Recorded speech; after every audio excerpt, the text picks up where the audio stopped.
Hey everybody, this is Stefon Harris. We're hanging out with Steve Weiss Music here today at the Malletech Factory. We're going to talk a little bit about each of the mallets in my line, which are made by Malletech, and we'll spend a little time as well talking about this beautiful instrument, the Omega. Okay everyone, so I'm a huge fan of my mallets. How ironic, right? But I got to tell you, many years ago, before I was with Malletech, I used to have mallets made by Susan Bridwell, who is the daughter of Fred Albright. And she would wrap these mallets by hand. I'd have to call her because she wasn't mass producing them. You actually had to know her and be friends with her. And she would wrap these mallets by hand, and they were just the most amazing mallets. I always loved them from the very, very beginning. But because she wasn't mass producing them, it was difficult to sign per se with her because she wasn't really trying to have a full-fledged company. So over time, I ended up starting a relationship with Malletech, and Lee and I talked about the brilliance of the Albright mallet and the fact that Susan wasn't going to be able to continue that incredible legacy on her own. And what a loss to the field it would be if we were not able to continue that. So we created a partnership with Susan Bridwell and the Albright mallet to have it manufactured and refined by Malletech. And so the origins of the line of mallets that I have come from that background story. And if you don't know the Albright mallet, it's the mallet that Milt Jackson used and other really iconic artists. Just one of the most beautiful tones you're going to get out of the instrument. Okay, so let's talk a little bit about the line of mallets that I've created based on the Albright mallet and what we've done to refine it. Initially, the Albright mallet had a very, very large head and a very, very short handle, which again, if you take a look at Milt Jackson, you'll notice that that's one of the things that is most identifiable about him, right? Besides his incredible music making, of course.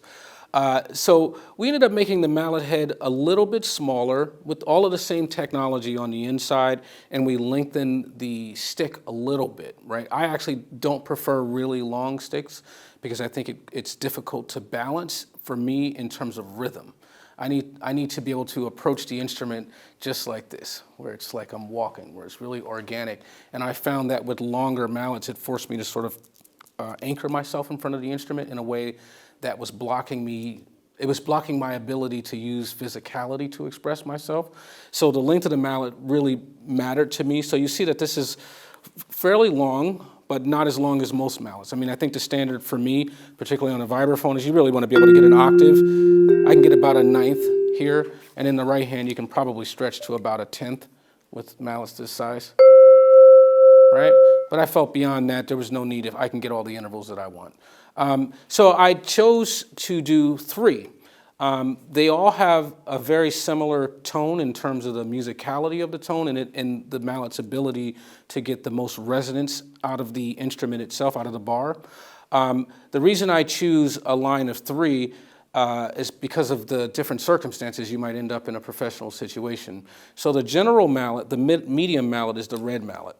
I absolutely love this because I really feel like I can play ballads, I can play things that are about medium tempo, Afro-Cuban rhythms with percussionists, or I can dig in with a big band, and I can kind of get by probably 80% of the time with this particular mallet.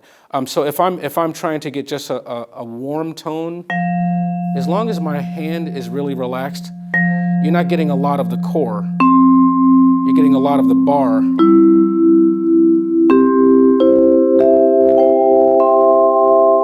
So if I'm playing a ballad,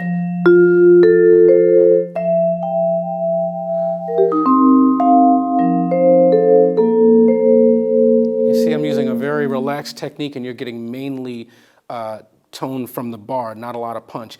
This exact same mallet, however, if I use a little bit more finger, you see you're getting a little bit more of the core. So if I'm playing something like a blues,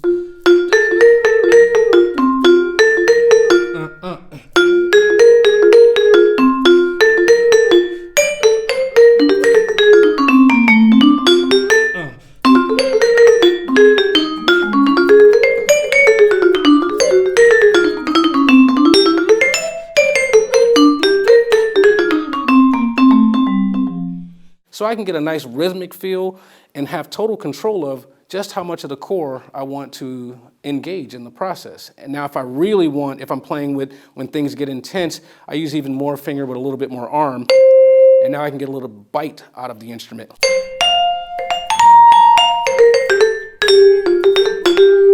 And in the middle of a phrase, I might use all three of those techniques, right? I might go,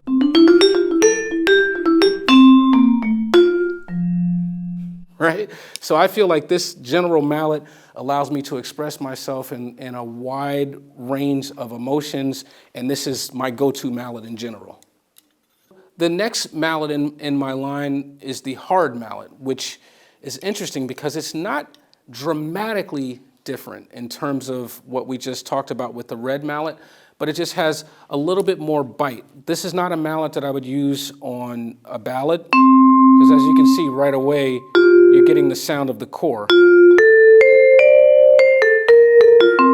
But I find that this mallet is the most articulate. So a lot of times in the recording studio, I'm most likely using the red mallets, but if I'm playing live at a festival, I'm probably going to focus more on the yellow mallets because it's going to cut through what's happening in the drums and make each of my lines more articulate, particularly in terms of the rhythmic accents, right? So if in the studio, it's a more controlled environment. You can boost the volume, obviously, but live, you really need something that can really articulate unique accents. So.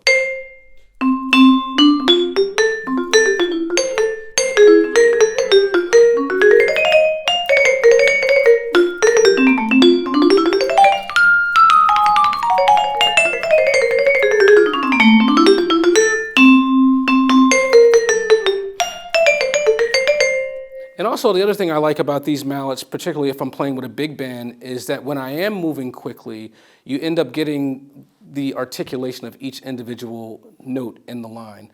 Again, in the studio, I'm probably going to use the red because I don't mind a little bit more of a wash when I'm moving a line.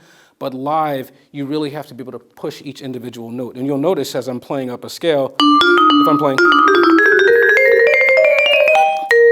you're hearing every single note because of the articulation of this particular mallet. Okay, so let's talk about the last mallet in my line here. These particular mallets I love. I don't use them a lot live because of the challenge of really having a mallet that can cut through particularly the drum set. But there are moments when I'm comping, well, I'll switch to these mallets where I really don't want a lot of articulation. I just want a wall of warm harmony that basically envelops the sound, the sonic palette that's occurring on the stage. So a mallet like this is going to get me the deepest tone. It's pure bar, right?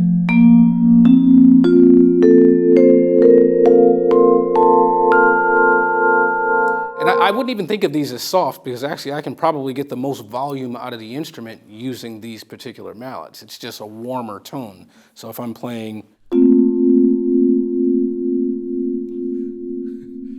I'm sorry, I just love harmony. I just love the sound of chords.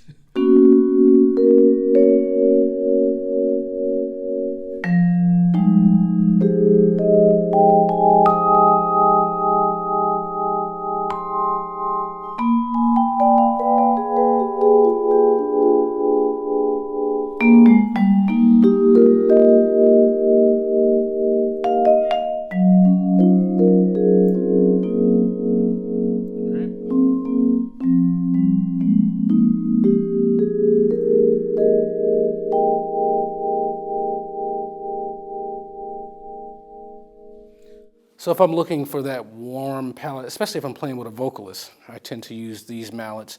And I think one of the other things that you'll notice with these mallets is you actually get the articulation of the vibrato a bit more also because it excites the bar a bit more. It's a deeper tone. So if I'm just playing something like this, if I play a voicing like this,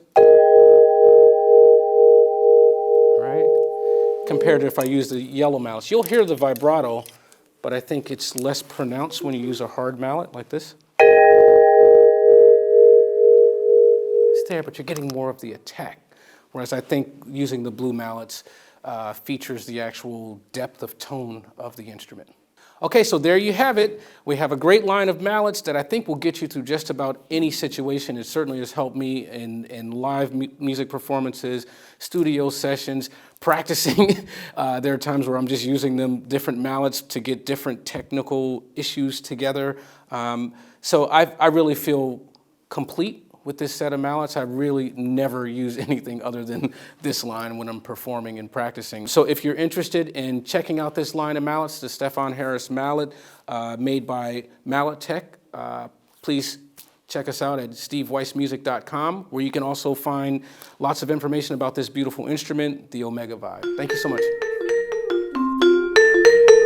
much.